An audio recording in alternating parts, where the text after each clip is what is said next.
Olá pessoal, bem-vindos ao meu canal de esportes, eu sou o H, vou falar com vocês sobre Curitiba e Cuiabá. Como eu fiz ali no jogo do Atlético ontem, eu não vou falar muito do jogo, eu vou falar mais do primeiro turno do Curitiba.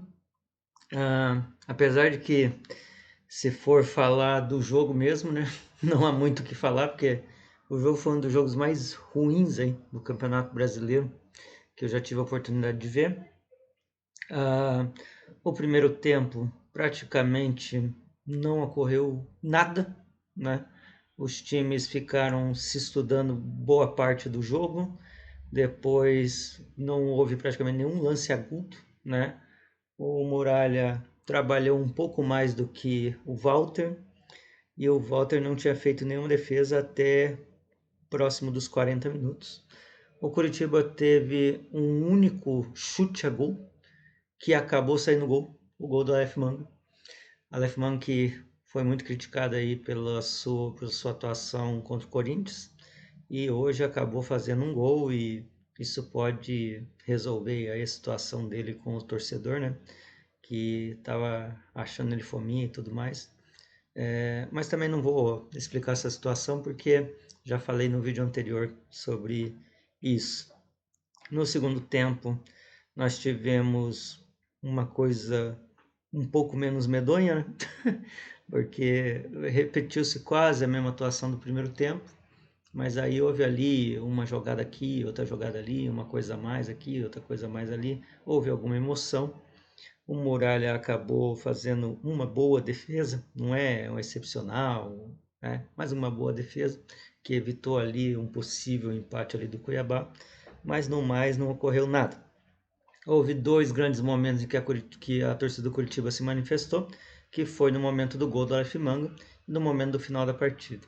Evidentemente, o torcedor não é cego e sabe que hoje o Curitiba não atuou bem, que não foi um grande jogo, mas o que vale realmente é a vitória, porque o Curitiba chegou a 22 pontos.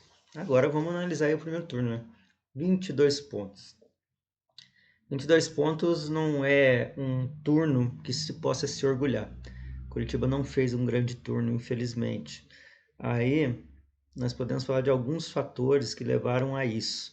Primeiro vamos falar aí das grandes atuações, né? O Curitiba teve grandes atuações aí nesse primeiro turno, relembrando o empate contra o Galo Mineiro lá em Belo Horizonte, quando o Curitiba saiu atrás com 2-0 contra, acabou fazendo 2 gols e empatando, e teve a oportunidade de vencer o jogo e acabou não vencendo, mas foi um grande jogo realizado pelo Curitiba.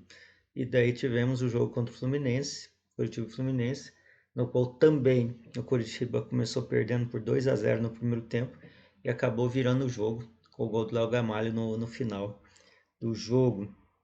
Esse jogo contra o Fluminense, acrescentar-se que o Muralha acabou tomando um frango, né? Que quase determinou ali uma situação muito adversa ao Curitiba e acabou se recuperando ali, né? Porque o Mourinho ele tinha um jeito, né, de mudar o jogo, um jeito de botar o time no ataque que era quase irresistível para os adversários. Então, vamos relembrar aí a saída de Andrei.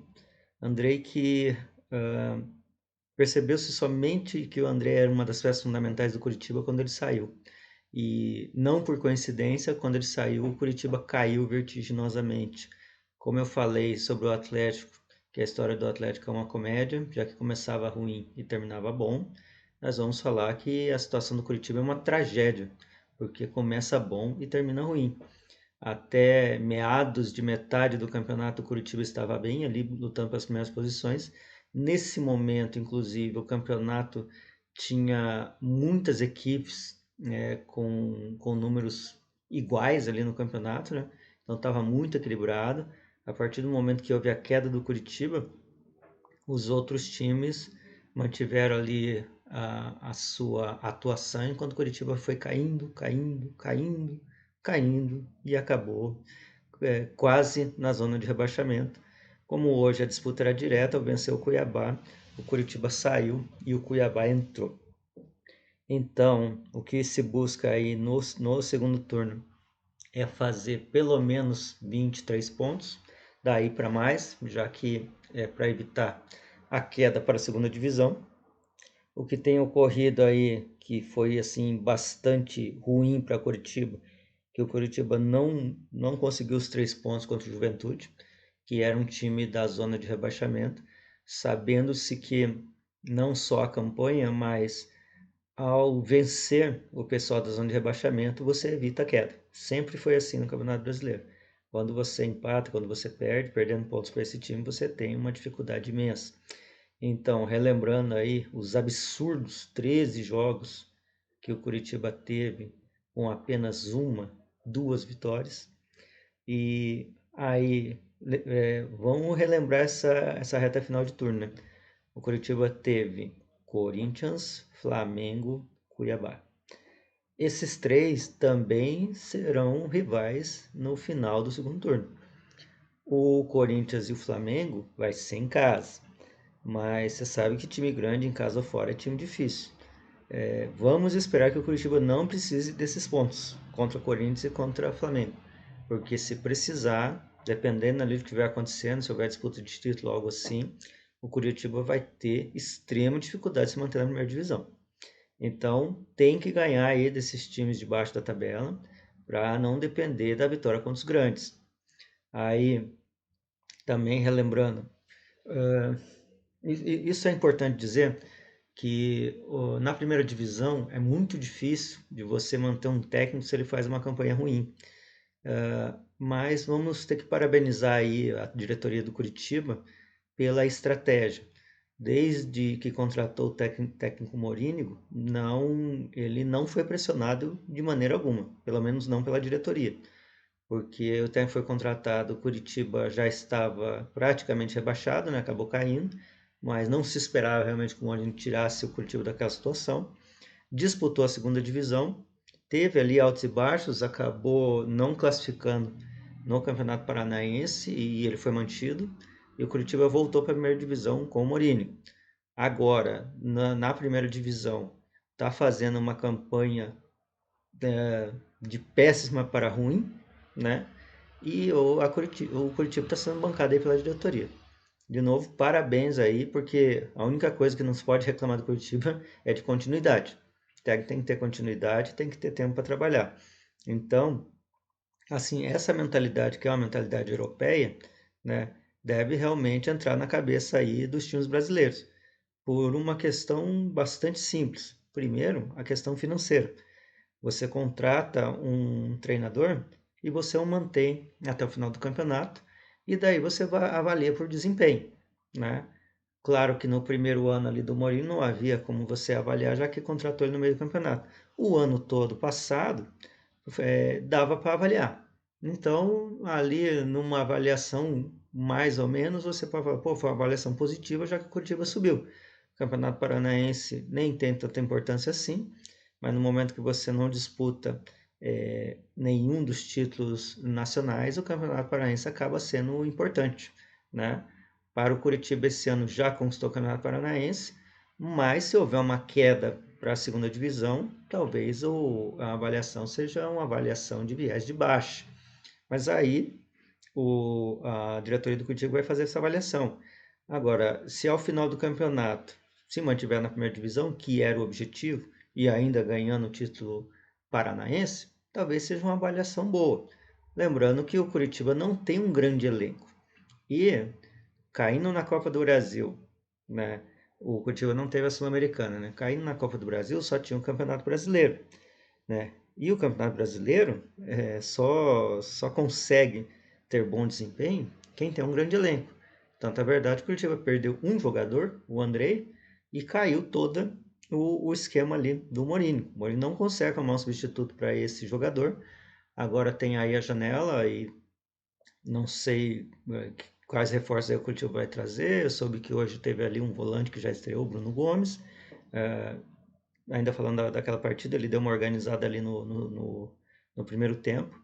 E talvez até por isso tenha saído o lance do gol. Mas não é só isso. O Curitiba precisa ali pelo menos dois bons laterais, né? Ali um ou dois ali na meia que saiba organizar. Hoje nós tínhamos ali o Regis ali, que era o homem da armação, que estava lá plantado na área, enquanto o Léo Gamalho, que devia ter plantado na área, estava tentando fazer a organização do meio-campo. Isso dá uma boa ideia de que ou os atletas não estão entendendo o que o Mourinho está querendo dizer, ou eles não sabem direito como exercer as suas funções, né? E isso não é bom para um time de futebol que está na situação que o Curitiba está. Então, fazendo uma análise mais criteriosa, nós temos um aproveitamento nesse sprint inicial do primeiro turno de que as equipes ainda estavam em formação e o Curitiba já com o seu plantel, com o seu time titular definido, se aproveitou desse entrosamento e acabou vencendo. Mas mesmo nas vitórias, o Curitiba demonstrou um problema que foi crônico durante todo o primeiro turno, que foi o problema com a zaga, né? A zaga do Curitiba sempre foi ruim, mesmo nas grandes vitórias, como eu falei contra o Fluminense e o empate contra o Galo Mineiro, tomou 2 gols. Então, o que acontece? Os zagueiros não são bons. E daí precisa contratar novos zagueiros? Provavelmente sim. Tem dinheiro para contratar novos zagueiros? Essa que é a questão, né? E depois, assim, se contratar novos zagueiros, eles vêm para resolver? Essa também é uma questão. Porque uma equipe de futebol, ou uma equipe de qualquer time, até poderemos falar aqui numa empresa, ela precisa estar muito bem entrosada. Às vezes você tem craques que não jogam nada, né, numa equipe, porque ela não está bem entrosada, porque o pessoal não consegue se entender, porque um está muito acima do outro, um está muito superior ao outro. Ou, digamos, o cara que não joga nada não respeita o cara que joga bem. Então, nem sempre o problema é o técnico, nem sempre o problema é o jogador. O problema, ou a questão principal, é uma equipe. São equipes unidas. Como eu venho falando aí nos jogos, não só do Curitiba como do Atlético, a equipe precisa estar fechada, precisa estar ali, né, compacta, precisa se entender, precisa saber da passe, né? Às vezes você pensa assim, puxa vida, o time não consegue engrenar porque não tem fundamento, porque o lateral não sabe cruzar, porque o meia erra a passe de 2 metros, porque o goleiro não sabe jogar com os pés, porque, né, o cara que vai cobrar escanteio não sabe cobrar escanteio, porque o centroavante não sabe se posicionar na área, né? Então, todas essas coisas que devem ser trabalhadas, e o Curitiba leva vantagem nesse aspecto, porque treino dá para fazer, né? Como eu falei, nem sempre, né, o cara, o jogador consegue se dar bem se ele não tem talento, né? Mas treinando, você faz o principal, o fundamental, que é isso que eu disse: passe, cabeceio, né, cruzamento. Então, assim, o mínimo que o pessoal tem que fazer é isso. Vai errar passe? É claro que vai errar, mas de 10, 15 passes você tem que acertar pelo menos a metade, pouco mais da metade. Num time grande, de 15 passes, você erra um, né? Então, é mais ou menos assim que o Curitiba vai ter que buscar aí no segundo turno. Não vou caracterizar como um milagre, né? Essa permanência na primeira divisão. Não é um milagre. Permanecer na primeira divisão, o Curitiba consegue. Tenho quase certeza que consegue. É mais difícil aí buscar, né, uma vaga na Libertadores, ou até a Sul-Americana é mais acessível do que a Libertadores. Porque nesses últimos tempos aí de pontos corridos, você vai pegar 2 times que eu me lembro agora que conseguiram realmente virar o modo de jogar e fazer um segundo turno melhor, né, do que o primeiro.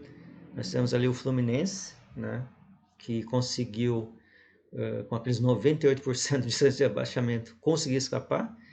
Não por coincidência, quem acabou caindo naquele ano foi o Curitiba, né? O Fluminense disputou o Curitiba e acabou ganhando. E depois surgiu um grande Curitiba, né? Depois daquela queda, que foi aquele Curitiba das 36 vitórias, se não me engano. E teve o Goiás, que também conseguiu mudar o panorama do jogo e saiu da lanterna no primeiro turno para chegar a quase disputar a Libertadores no segundo turno. Então, numa arrancada assim absurda e fenomenal. Hoje em dia é mais difícil você fazer isso porque nós temos uma disparidade financeira entre os clubes que é terrível. Então, às vezes um clube da primeira divisão, principalmente o pessoal que vem da segunda, não tem um décimo do investimento do mais rico da primeira divisão. Então, assim, não tem como bater de frente, não tem como vencer, a não ser disputar realmente para não cair. Você precisa ter uma administração financeira muito boa, ou pelo menos precisa ter uma capacitação de recursos muito bom.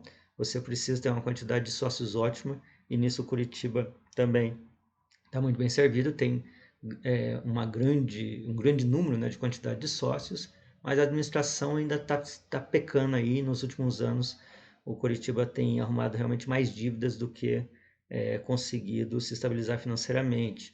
A SAF ainda está surgindo, vai ser difícil, né, de você conseguir um grande parceiro nesse aspecto, e o Curitiba deve estar trabalhando para isso.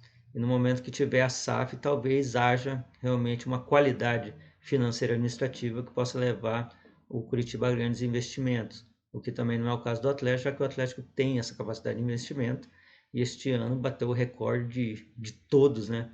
Os anos de todos os times do Paraná, com 70 milhões de investimento. O Curitiba, infelizmente, não tem essa capacidade e não vai conseguir contratar grandes jogadores.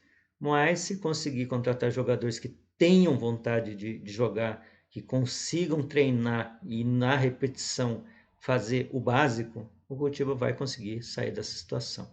Eu teria mais coisas aí para falar aí sobre o primeiro turno do Curitiba, mas se você acompanha aí no meu canal, você percebeu o que foi dito aí durante as partidas, e dá para fazer uma análise própria aí do que realmente aconteceu nesse primeiro turno, e você poderá ter a sua esperança renovada, ou quem sabe não, né, em relação à atuação do Curitiba no segundo turno. Eu, como disse, acredito que o Curitiba consiga sair da situação, mesmo com apenas 22 pontos no primeiro turno. O Curitiba pode, no mínimo, repetir isso, ou dar um sprint final aí e resolver essa situação e permanecer na primeira divisão, para tentar, quem sabe, no próximo ano, fazer um campeonato brasileiro mais tranquilo, né? É impossível você diagnosticar ou imaginar que um grande jogador vai cair no DM e você não vai conseguir contar com ele, né, para o campeonato. Mas são coisas que acontecem. E também pode estar no planejamento. Você contrata um grande jogador, não dá certo, mas você tem que ter um substituto para esse grande jogador, que não precisa ser do mesmo nível, mas precisa ter um nível próximo um do outro, para que você não perca tanto e que seu time não dependa tanto de um único jogador. Trabalhar bastante as categorias de base para que eles possam entrar ali na categoria de cima com a mesma qualidade, com a mesma competência e sem medo de errar, já que o planejamento tem que ser feito para que os jogadores cheguem, vistam a camisa, valorizem a camisa do Curitiba e consigam jogar no mesmo nível dos jogadores profissionais. Se você gostou do vídeo, inscreva-se no canal, favorite positivo o vídeo, divulgue aí nas suas redes sociais. Não gostou, percebeu alguma coisa que eu não falei, fica à vontade para falar aí a respeito disso. Podem fazer vídeos respostas, isso é uma coisa muito comum ali no início do YouTube, hoje o pessoal não faz mais isso, mas eu autorizo você a fazer se você quiser, para me contestar de alguma forma. Afinal de contas, também não sou dono da verdade, e se você viu algo diferente, fique à vontade realmente para falar a sua opinião a respeito disso. Bom dia, boa tarde, boa noite, boa hora.